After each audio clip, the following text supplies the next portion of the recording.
Hi, my name is Keith Montoya. I'm a Salesforce Administrator. In my previous video, I showed you how I customize standard objects to streamline my property and tenant acquisitions. Today, I'll walk you through the process on how I manage maintenance requests. Let me show you how I do it. So within Salesforce, I leverage the power of cases to handle maintenance requests. Cases provide a structured and organized way to manage these critical tasks. So just like with leads and opportunities, I created two distinct record types, maintenance requests and scheduled maintenance. Each record type is tailored to handle specific types of maintenance tasks, ensuring that I capture all the necessary information efficiently. So for this example, we'll use maintenance requests.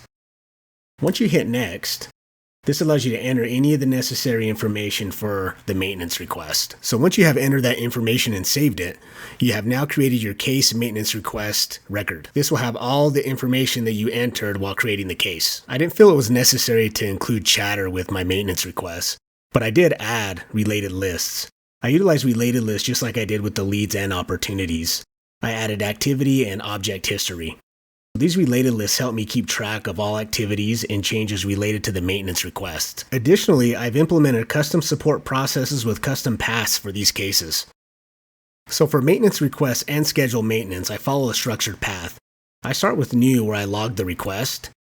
Scheduled, when I plan the maintenance. In progress comes next as I actively address the issue.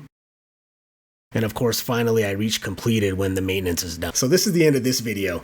Thanks for taking the time again with me to see how I customize cases to streamline my maintenance processes. In my next video, I'll be talking about how I manage expenses. Thanks again.